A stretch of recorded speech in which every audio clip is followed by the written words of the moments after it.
vamos a ver los conjuntos numéricos, ¿sí?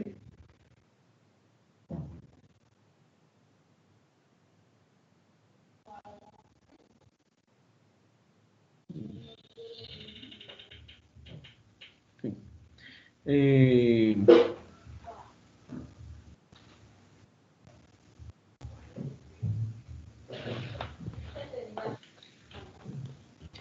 bueno, disculpen los inconvenientes, solo estoy teniendo unos problemas con mi computadora.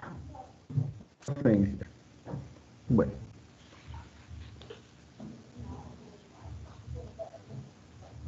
de los números naturales. Y podemos ver acá de que los números naturales son aquellos que se utilizan para contar. Entonces, por ejemplo, tengo acá una imagen de unas manzanas, ¿verdad? Entonces, ustedes pueden ver cuántas manzanas hay en ese conjunto. 6. 6, ¿sí? Entonces, tal y como lo dice la definición, los números naturales son los que se utilizan para contar. Y estos inician a partir del número 1, ¿sí? A partir del número 1 es que van a iniciar estos.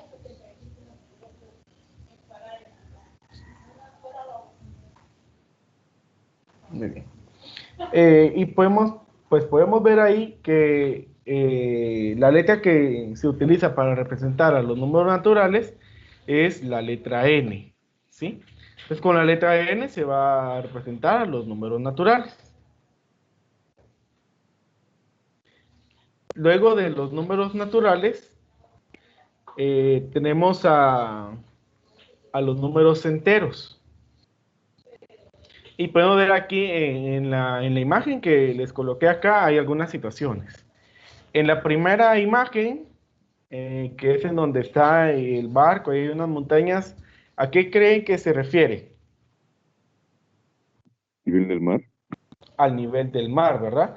Yo creo que varios han escuchado alguna vez, ¿verdad? Que dicen, ah, sí, es que esta ciudad está a 4.000 metros sobre el nivel del mar, ¿verdad?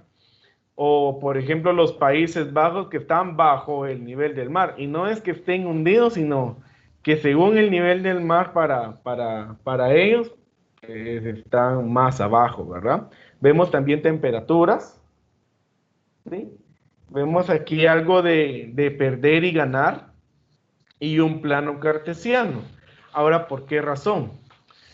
Entonces, dice que los números enteros están formados por números negativos, el cero y los números naturales. Entonces, podemos ver ahí, ¿verdad? En este caso, los números naturales ya dijimos que son los que se utilizan para contar. Entonces, a estos los que se le agrega es el cero y los negativos, ¿verdad? Que son los inversos de los naturales. Entonces, con estos números, con los números enteros, se pueden medir alturas, profundidades, una pérdida de dinero, una ganancia de dinero, temperaturas y así otras cuestiones, ¿verdad?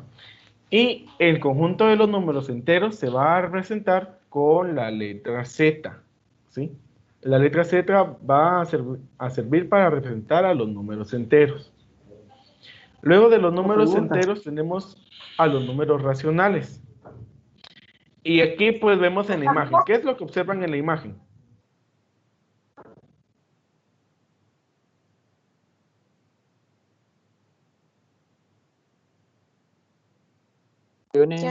Fracciones negativas. Fracciones.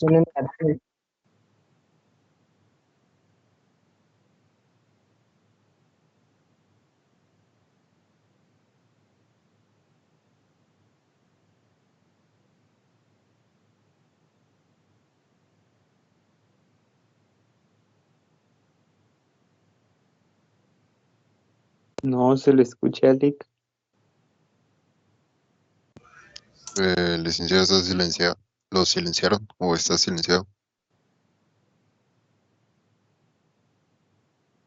Los números racionales están formados por los enteros y los fraccionarios.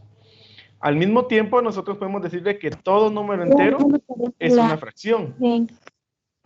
Solo no se ve la imagen, licenciado. Sí, no se mira para nada.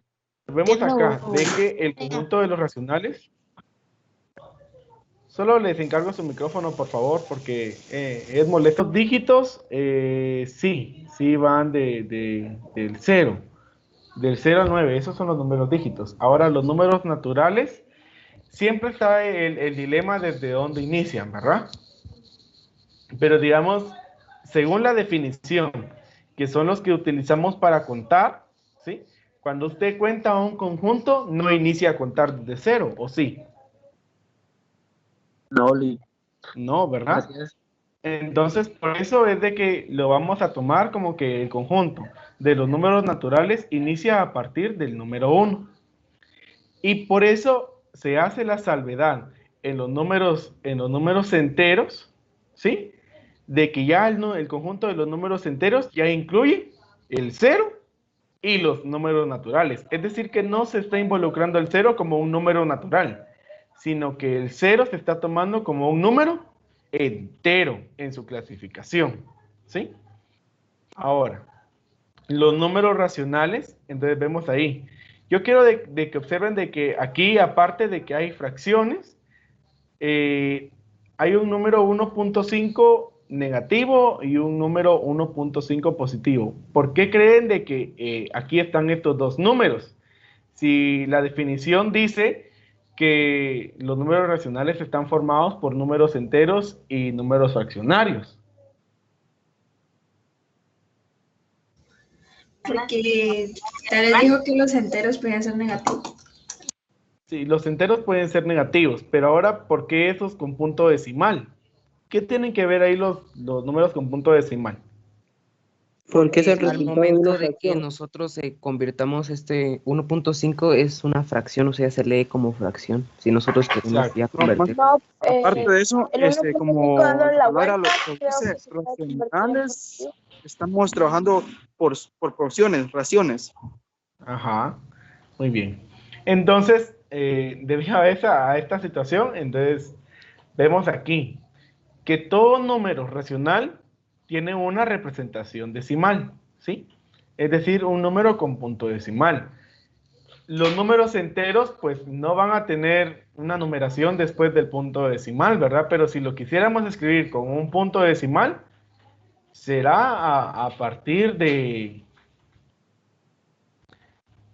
Después del punto, pues irán varios ceros, ¿verdad? O sea que no va a tener nada ¿verdad?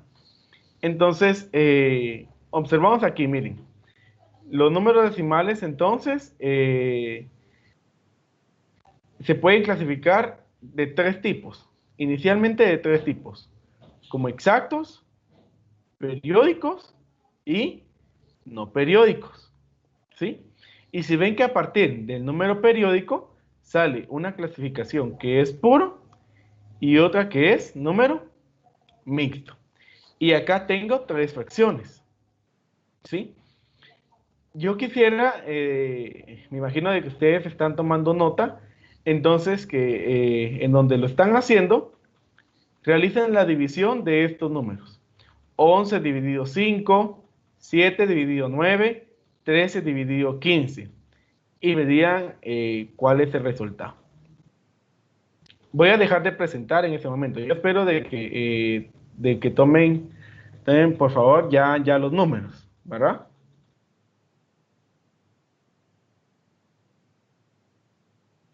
El licenciado en 11 dividido 5 da 2.2.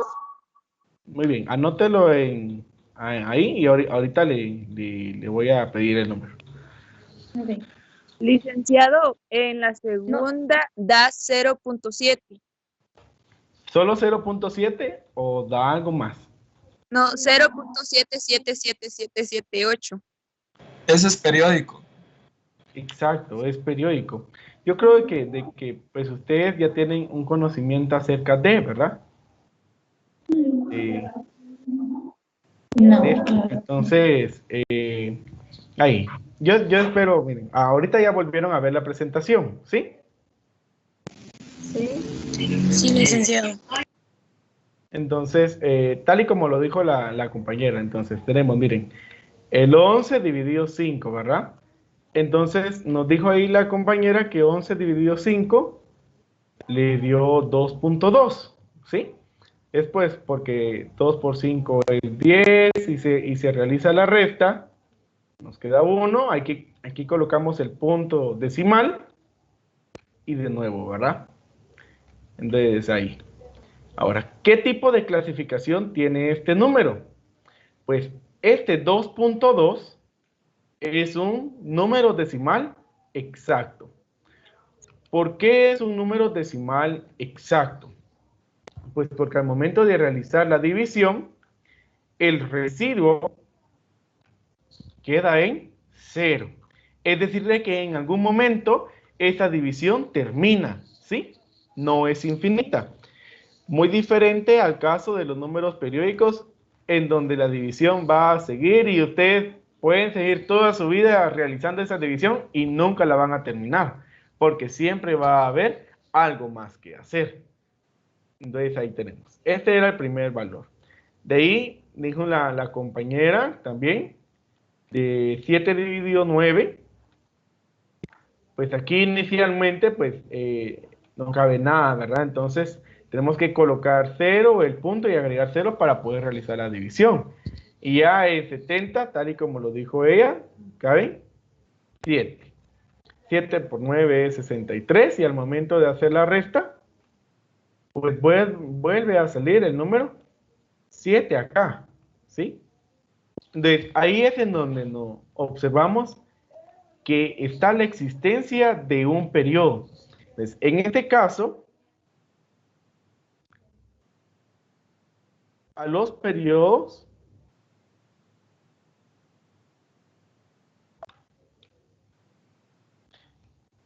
se les coloca ya sea una barra, ese número que indica el periodo, o también pueden encontrar ustedes como una pequeña curvita. Ese símbolo va a denotar que ese número es un periodo. Entonces, ahora vemos de que los periódicos hay puros y hay mixtos. Entonces, ¿qué tipo es este? ¿Verdad?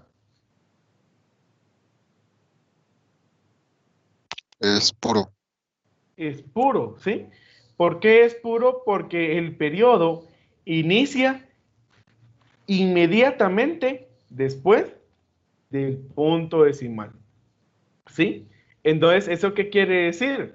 De que el mixto también tiene un periodo, pero ese periodo no necesariamente va a iniciar después del punto. Puede iniciar después de varias cifras. Y ahí vamos a ver esa fracción que su representación decimal es efectivamente un número periódico mixto, ¿sí? Y hacemos la división. Pues en 13, pues no cabe un 15, colocamos el 0, acá el punto, y acá pues. Entonces, ¿cuántos 15 caben en 130? 8. 8. 8.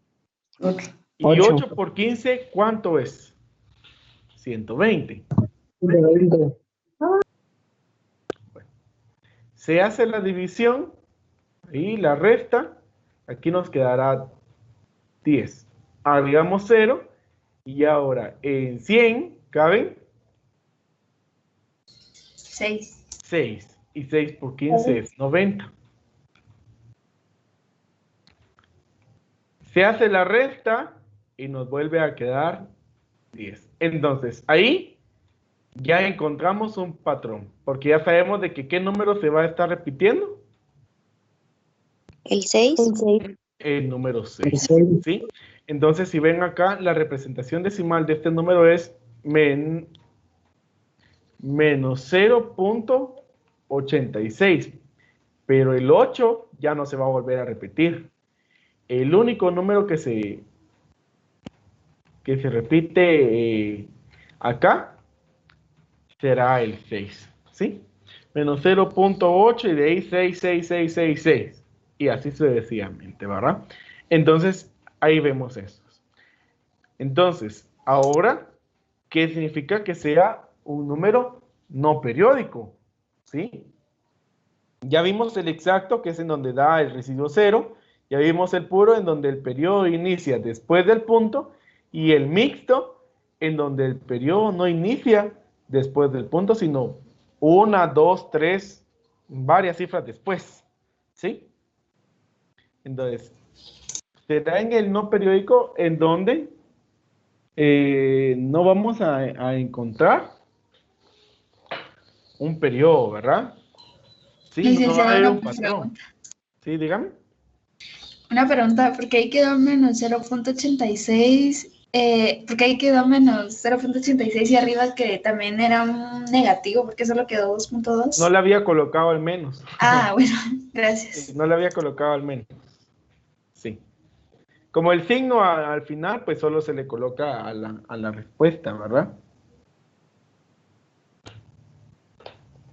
Bueno, pues vamos a continuar. Ahí ya vimos ese tipo de representación.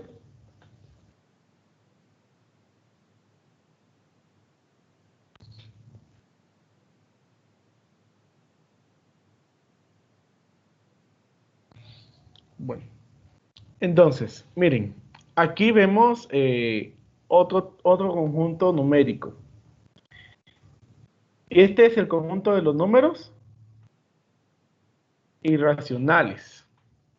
Y podrán ver ustedes ahí la imagen que dice, no piensan que deberían de dejar de pelear, ambos están siendo irracionales. El La raíz 8. cuadrada de El 2 pi y y el la pi. raíz cuadrada. Raíz cuadrada de 2. Exacto. El pi y la raíz cuadrada de 2. El 8 no es irracional. El 8 lo podemos clasificar como número entero o como número racional. ¿Sí? Entonces vemos de que los irracionales son todos los números cuya representación decimal es no periódica. Y aquí vemos una tablita. Miren la raíz cuadrada de 2. Todas las raíces cuadradas y diferente tipo de raíces cúbicas, cuartas, quintas, la que sea, pero que no es exacta, son un número irracional. ¿Sí? Porque su representación decimal nunca termina. Y pueden ver ahí cómo se alarga, ¿verdad? Y cosas se hace más pequeño. O sea, lo vemos hacia el infinito. Esto es lo que da a entender que disminuyan ahí de tamaño esos números. También tenemos aquí dos números especiales. El número pi, pues ustedes lo conocen, ¿verdad? A muchos les han dicho, bueno, vamos a trabajar con el número pi y la notación que vamos a hacer es 3.14, ¿sí? A otros les dicen 3.1416. Pero ¿sabían ustedes de que no terminaba en 3.1416? Sino que tenía una cantidad infinita de números decimales. ¿Lo sabían o hasta hoy lo están sabiendo? Yo hasta hoy lo sé. Ya está, bueno. Yo no sabía. Y imagínense, miren, o sea, cómo se desconoce. Y uno piensa, ah, sí, los números. Ay, qué difícil los números, pero a veces empezamos mal por no conocerlos. ¿Sí? Y justo el día de mañana es el día de la matemática. Bueno, ¿y por qué el día de la matemática? Pues porque el día de mañana ustedes saben qué fecha es. Mañana es 14.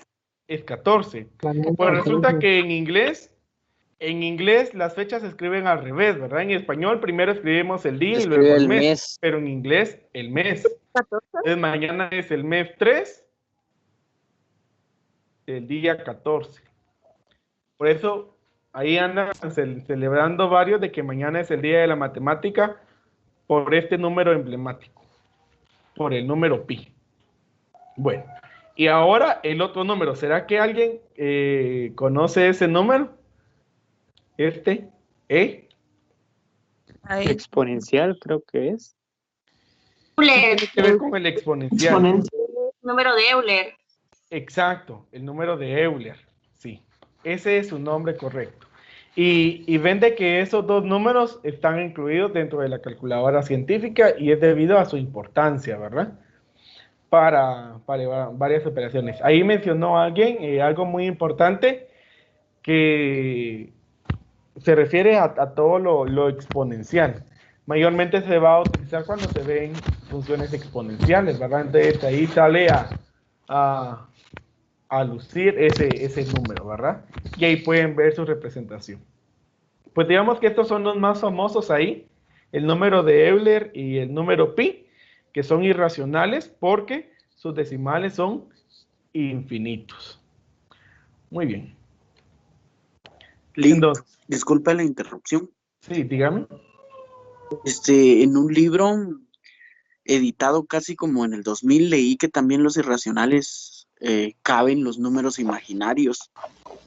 Solamente ese artículo decía y no daban ni ejemplo ni nada. No. Podría caber, digamos, como tal, pero es que ya se sale un poco del rango y ahora vamos a ver por qué. Porque miren, o sea, nosotros conocemos como tal el conjunto de los números reales, ¿sí? Entonces, los números reales están formados por los racionales y los irracionales, inicialmente, ¿verdad? Ya vimos que los racionales son fracciones, enteros, y los enteros al mismo tiempo contienen a los naturales. Ya vimos que en los enteros están los números negativos, los naturales que son los positivos, y también el número cero. Pero dígame ahora, los irracionales están acá. Entonces, si usted me dice, o el libro hablaba que los imaginarios pueden ser irracionales, como concepto de que tengan un número, una representación decimal infinita, lo podemos clasificar ahí. Pero no cabría como tal, porque un número imaginario no es real, ¿sí? Se sale de ese concepto, porque no es real. Ahora, si ya venimos a partir del conjunto de los números imaginarios, y ahí establecemos la misma jerarquía, los racionales, los irracionales, los enteros, los naturales, ahí sí cabe ese concepto, ¿verdad? Entonces, por eso es de que es bueno saber por concepto, ¿sí? Cómo es que están formados cada uno de los números. Entonces, aquí ya vimos los principales, ¿verdad? Y que el mayor de estos, por el momento, es el conjunto de los números reales. Ahora, luego de esto, tal como lo decía el compañero, cabe destacar los números imaginarios. Y vemos aquí la imagen, dice, un número imaginario. Algunas relaciones pueden ser complejas. Y ven ahí que está la letra I y le dice al uno, te necesito. Y el número 1 le dice, vete, no eres real. ¿Verdad? Entonces, ¿por qué es complejo? Y ya vamos a ver los números complejos también, ¿sí? Entonces, vemos ahí de que, pues cuando nosotros llegamos a resolver radicales, y especialmente radicales de índice par, ¿sí?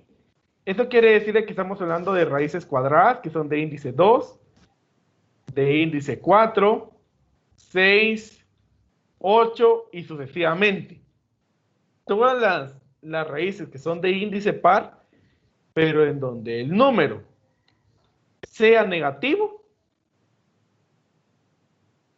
todos estos nos generan un problema en los números reales. ¿Por qué razón? Porque no existe una solución para las raíces pares de números negativos, ¿sí? ¿Y por qué no existe? Por ejemplo, si usted dijera la raíz cuadrada de menos 4, pues el concepto de la raíz cuadrada es un número multiplicado por el mismo que le dé el subradical, que en este caso sería el 2. 2 por 2 da 4. Pero resulta de que ese número tiene que ser igual. O puede ser positivo o puede ser negativo. No puede tener signos diferentes. Si es positivo, el resultado será positivo. Y si ambos fueran negativos, entonces el resultado también es positivo. Nunca la multiplicación de un número por el mismo en una cantidad par va a dar un resultado negativo. Entonces, por ello es de que se dice para los números reales que no tiene solución. Entonces, si ustedes hacen esa operación, raíz cuadrada de menos 4, se darán cuenta de que en la calculadora, en el teléfono que lo hagan, no le va a resolver un número imaginario, sino que simplemente le va a colocar error o mat error. Eso va a escribir. ¿Por qué? Porque esa respuesta no existe en los números reales. Y las calculadoras normales, por decirlo así, solo trabajan con números reales. Solo con números reales, no trabajan con números imaginarios. Entonces, ¿cómo se originan los números imaginarios? Es a base de quitarle ese signo menos, que es el problema. Entonces, en el caso del menos 4, ¿sí? Menos 4 lo puedo expresar como un producto. Como un producto de 4 por menos 1. Ese es un producto equivalente, ¿sí? Y es equivalente porque al multiplicar 4 por 1 me da 4, y como los signos son diferentes, me da el menos 4. O sea que no estoy alterando nada, simplemente lo estoy expresando de otra manera.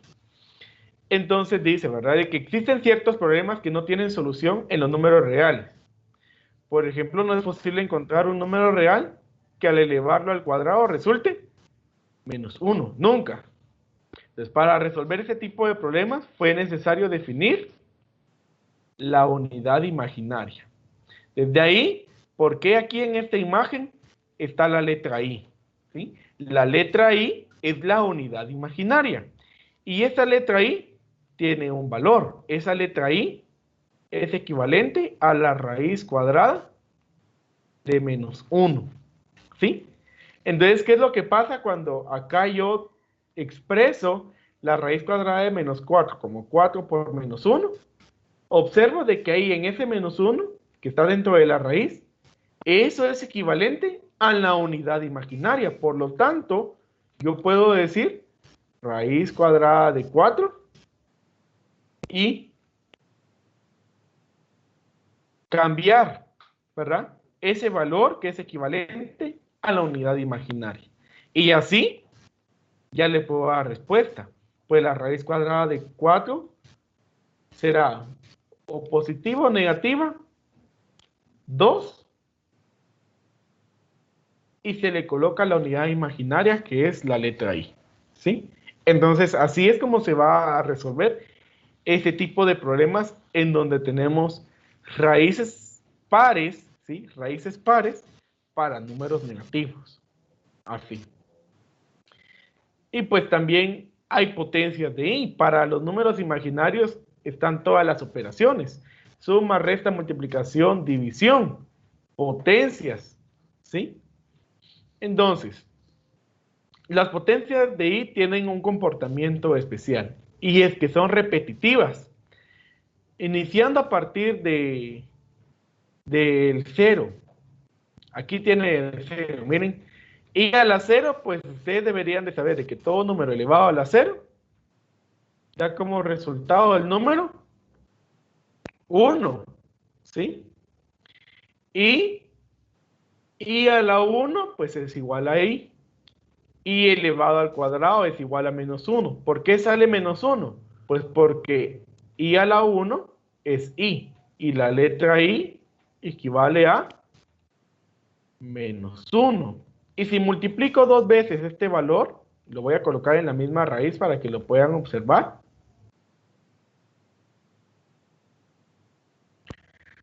Pues resulta que como la base es igual acá, se pueden sumar sus exponentes. Y aquí no hemos visto el tema, pero ya estoy hablando de conceptos que ustedes deben de tener, ¿verdad? Por eso es de que este curso requiere de que ustedes ya tengan conocimiento básico, ¿verdad? Entonces, si sumo ahí los exponentes, pues 1 más 1 será 2. Y como esta raíz es par, se cancela el índice con el exponente, ¿y qué es lo que me queda ahí? El menos 1. Menos 1. ¿Y cómo sale el valor de menos i de la potencia i al cubo? Pues i al cubo puede ser igual a i al cuadrado por i. Y ya sabemos que i al cuadrado es menos 1. Y si multiplico menos 1 por i, entonces de ahí es que sale menos i. ¿Y qué pasa si colocara la potencia de i a la 4? Y de ahí se vuelve a repetir. Cuando llegamos a la potencia de 5, será otra vez i. En la potencia de 6, menos 1. En la de 3, lo mismo que 7, menos i. Y luego cuando llegamos a 8, otra vez será 1. Y se va a volver a repetir. 9, 10, 11, 12 y sucesivamente, ¿verdad? Entonces está ese patrón de esos. I menos 1, menos i y 1. Bueno, entonces dice que en el exponente i cada 4 números se repite el resultado. Es lo que les acabo de decir. Por lo cual, si el exponente es mayor que 4, se divide por 4 y se utiliza solo el resto como exponente. Entonces, por ejemplo, si yo les dijera, bueno, ¿cuál es el resultado de i a la 122? Entonces, ¿qué tendrán que hacer ustedes? Pues simplemente dividir el 122, que es el exponente, dentro de 4. ¿Sí? Voy a hacerlo por acá.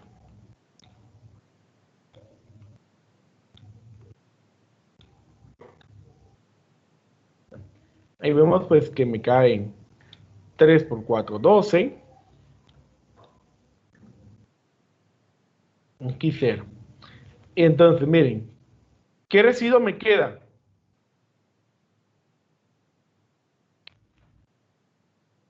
¿5? No, 2. ¿Sí? 2. Entonces, ¿cuál es el resultado para la potencia de 2? 2. No, miren, y a la 2, Sí. menos Al menos 1. 1. Menos 1. Entonces, y a la 122 es menos 1. De esa manera. Entonces, no sé si me comprendieron esa parte, pero lo que se hace Licenciada, es tengo la una división. pregunta. Sí, dígame. O sea, ahí está hablando de los números imaginarios, pero mi pregunta es que también se le dice un número imaginario cuando, supongamos, hay que sacar el MCM y ¿cómo se llama? Y solo supongamos que hay 1 por un 14avo, entonces ahí le ponemos abajo un 1 al 1 para que se saque el MCM, pero ese 1 también se le es número imaginario, ¿no? ¿A qué número 1? Al que se le pone de abajo, o sea, supongamos que es que, como digamos, tal vez es 2 por un décimo, entonces abajo del 2 hay que ponerle un 1 para poder sacarle el MCM, pero mi pregunta es que si ese 1 que va abajo del 2 también es imaginario. El denominador ahí. Ajá, el denominador. Bueno, ese no es número imaginario, ¿sí? Ahí ya menciona usted otro concepto. Y es que muchas veces se confunden esos conceptos, ¿verdad? Y es que se viene implícito, creo yo, ¿no? Exacto, es implícito. Ese es el verdadero concepto. En matemática hay cosas implícitas y cosas explícitas. Por ejemplo, si hablamos de signos, el signo más puede ser implícito. Implícito quiere decir que aunque ustedes no lo puedan ver, está allí. Por ejemplo, si yo les digo, miren, este es número 90. ¿Es positivo o es negativo? Positivo. Es positivo, aunque no tiene el signo más, pero solo observando digo que es positivo y relaciono que lo positivo tiene signo más. Ese signo más es implícito. Aunque no esté allí, yo debo de saber de que ahí hay un signo más. Es lo mismo que acá. Esto va con el concepto de que todo número entero también es fraccionario, colocándole el denominador 1. ¿Por qué? Porque este 1 es implícito, ahí como denominador de un número entero, ¿sí? Ahora, disculpe, por ejemplo, en este caso, el 10, este sí es explícito, porque si no está, entonces ustedes van a leer el número 1, no van a decir un décimo. Y por ejemplo, el signo menos también es explícito, porque para ustedes designar algo como negativo, tiene que ir ese signo menos. No sé si ahí se aclaró esa duda que tenía. Sí, licenciado, gracias. Muy bien. ¿Alguien más preguntó también? Disculpe, yo tengo una duda. Realmente entendí todo menos por qué se dividió por 4 122. Porque el periodo de los números acá es cada 4 números. Ok, entonces ¿Sí? ¿Siempre se va a ir por 4 o...? Sí, por 4. Porque el periodo se da cada 4 números. ¿Sí? Ok, gracias. Muy bien. Sí. Entonces, ahí de esa manera. Ya solo lo que se hace es de que entonces ustedes buscan la división, ¿verdad? Miran el residuo que les da y el residuo lo buscan en las 4 potencias principales, de 0, de 1, de 2 y de 4. ¿Verdad? Por ejemplo, si tuvieran i a la 335, ¿cuál sería el valor?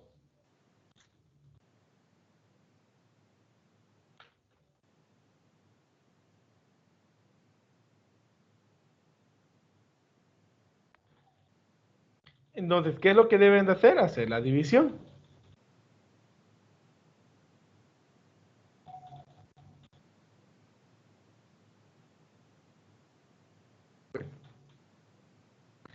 Les dicen. No, acá.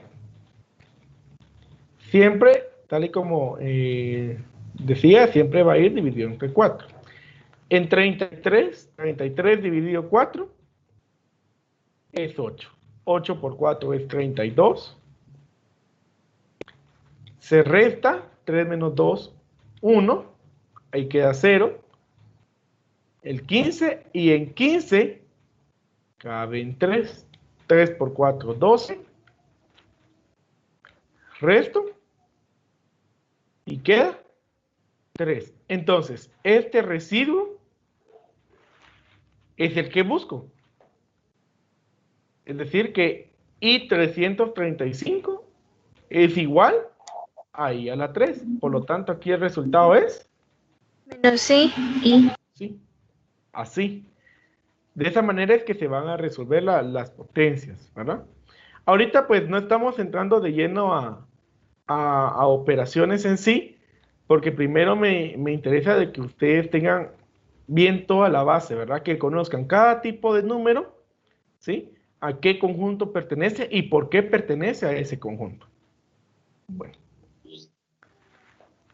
Ahora, el siguiente conjunto son los números complejos. Y este es el conjunto más grande y es el que abarca todo, ¿sí? Ahora, ¿por qué razón?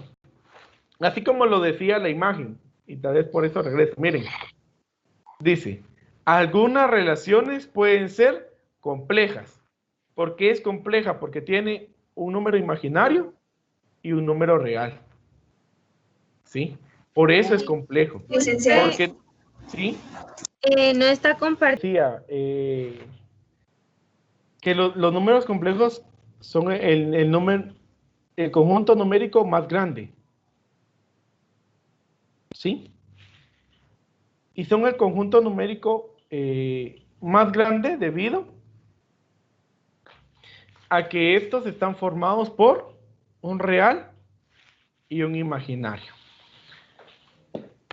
Entonces vean, de que aquí en este el número complejo va a tener un nombre.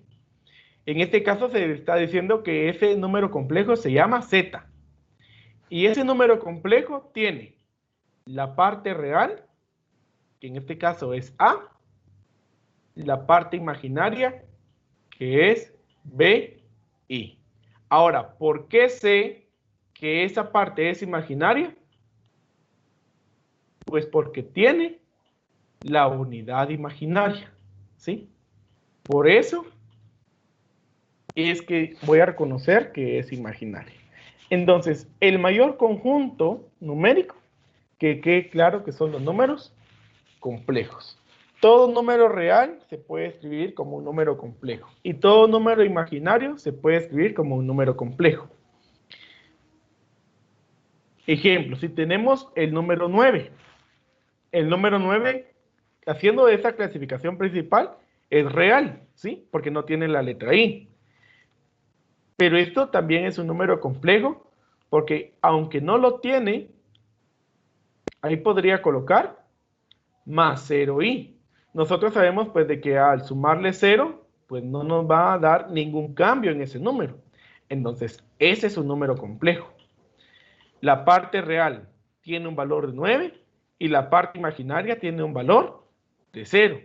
De la misma manera, como podría decir de que acá menos 3i es un número imaginario, pero también lo puedo clasificar como complejo porque su parte real tiene un valor de 0. Es decir, que cuando no está la otra parte, ya sea la real o la imaginaria, es porque esa parte vale 0. Bueno. Ahora, ¿por qué se forma un número complejo? Se debe a que no podemos sumar o restar lo real con lo imaginario, ¿sí? Es como que ustedes llegaran a la tienda y pidieran, bueno, deme 4 libras de azúcar. Y solo le dé 2 bolsas y después les diga, y aquí están estas otras 2 que son imaginarias. ¿Será que ustedes se irían conformes ahí con sus 4 libras, 2 reales y 2 imaginarias? No. No, ustedes quieren lo real, ¿verdad?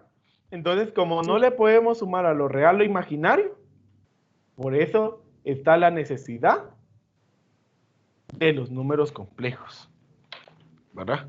Ahí es en donde entra esa necesidad.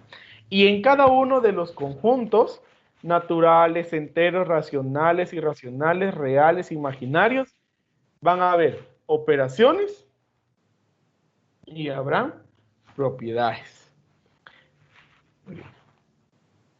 Entonces, esto será lo último y vamos a ver las principales el día de hoy. La otra semana ya vamos a trabajar ya operaciones combinadas. Entonces veamos. Vamos a establecer inicialmente solo 2 operaciones. La adición, que es el equivalente de decir suma.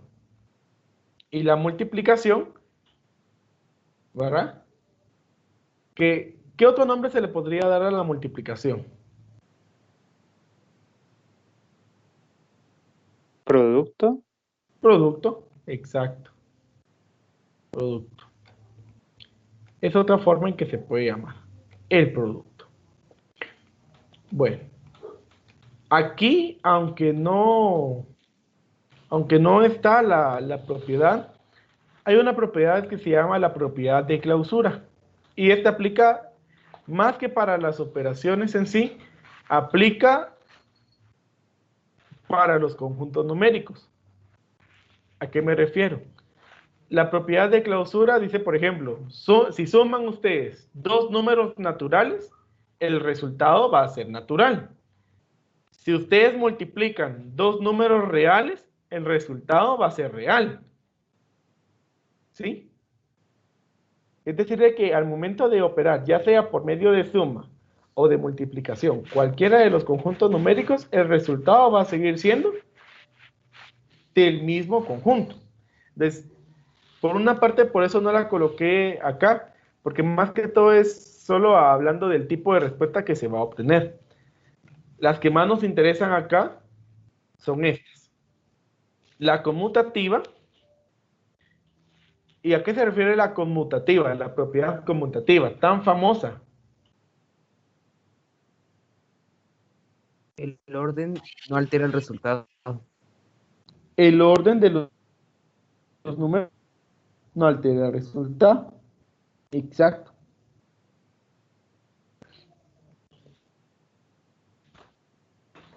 Entonces, ahí vemos, ¿verdad? Tanto para la adición como la multiplicación.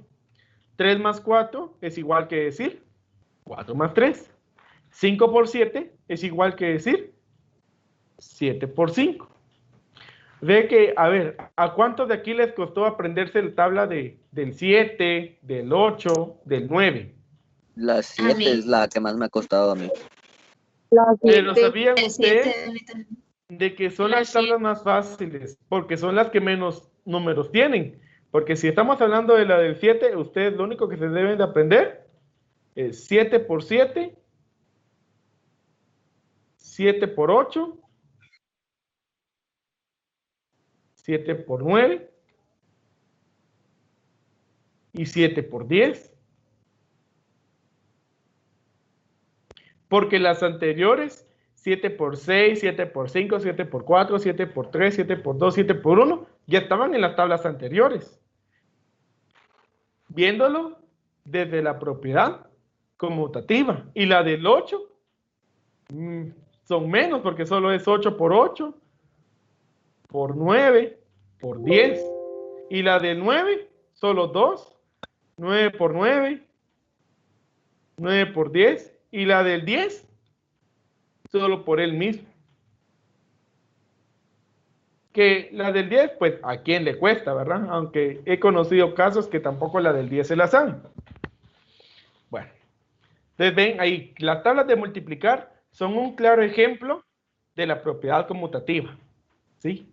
Porque ahí ven todas las operaciones, que al final ustedes dicen, por ejemplo, 7 por 8 es 56, pero 8 por 7 también es 56, ¿verdad? El orden de los números que operamos no altera el producto, pero que conste que estamos hablando de la adición y de la multiplicación. Esta propiedad conmutativa no aplica para la resta ni para la división, ¿sí?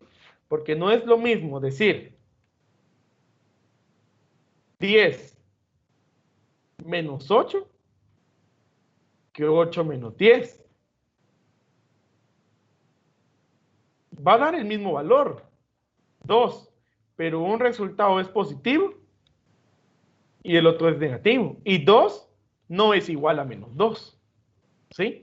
Por eso la propiedad conmutativa no va a aplicar ni para la resta ni para la división. Aquí solo está la adición y multiplicación. La asociativa también habla de un orden, pero este orden habla de un orden de agrupación, ¿sí? Ven en este primer caso, el que está agrupado es 3 más 5. Eso quiere decir de que lo que se resuelve primero ahí es el 3 más 5 y luego se le suma 6. En cambio, en el otro lado, primero se va a operar 5 más 6 y después se le va a sumar 3. Pero al final, independientemente de qué pareja sumen primero, el resultado va a ser el mismo. Lo mismo con la multiplicación. La propiedad modulativa, también conocida como propiedad del elemento neutro. En la adición, el elemento neutro es el 0. ¿Y cuál es el concepto del elemento neutro? Pues es aquel valor que al operarlo nos va a dar el mismo valor inicial. Es decir, el resultado, ¿verdad? No va a cambiar. Entonces, por ejemplo, 241 más 0, 241, ¿sí? No nos hace ningún cambio. Y 245 por 1, 245. Entonces vean, de que esto sí cambia. En la adición, el elemento neutro es del 0 y en el de la multiplicación es el 1.